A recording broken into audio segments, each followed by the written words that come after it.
Bonjour à tous. On vous parlait il y a quelques mois sur Com41 des prévisions saisonnières qui prévoyaient un printemps assez maussade, et comme vous pouvez le voir, c'est bien le cas. En revanche, les prévisions étaient bien plus optimistes pour l'été 2013, avec un risque de sécheresse, voire de canicule, assez élevé, et en général des températures assez hautes et un temps très agréable. Eh bien, la tendance a nettement changé depuis les dernières actualisations des CFS, les modèles spécialisés dans la prévision saisonnière, qui annoncent dorénavant en été dans la continuité de ce printemps, c'est-à-dire très maussade, frais et assez pluvieux, avec une activité orageuse assez élevée. Commençons par parler des températures. Voici la carte de prévision des moyennes des écarts à la normale sur les mois de juin, juillet et août sur la région. On remarque nettement des prévisions pessimistes avec des températures moyennes de 1 à 2 degrés en dessous des normales saisonnières.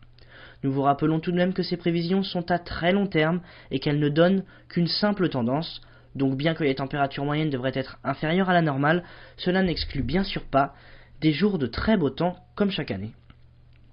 Passons maintenant aux précipitations, et c'est encore plus flagrant que pour les températures. On remarque sur la quasi-totalité de la région des tendances de précipitations supérieures à plus 30% des normales saisonnières. Cela sera dû majoritairement à une activité orageuse bien supérieure à la normale. En effet, si vous vous intéressez un peu aux orages estivaux, vous savez certainement que la zone allant de l'Indre-et-Loire et passant par le sud du Loir-et-Cher jusqu'au Loiret est un véritable couloir à orages, surtout durant les mois de mai et juin.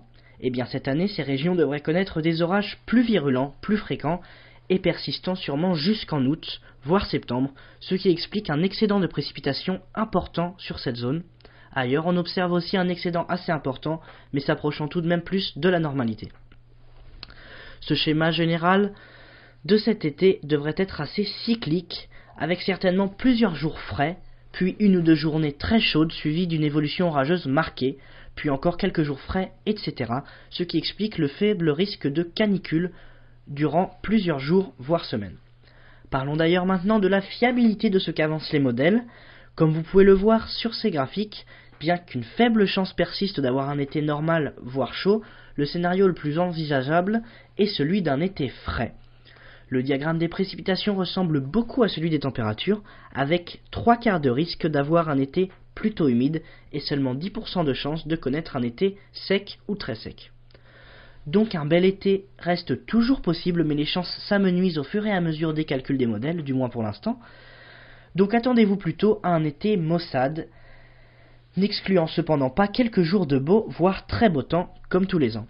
Merci à tous d'avoir suivi ce petit bulletin. On se retrouve dans quelques semaines pour faire un point sur la situation, qui s'arrangera peut-être d'ici là. Je vous souhaite bien sûr un excellent week-end et vous dis à très bientôt sur Com41.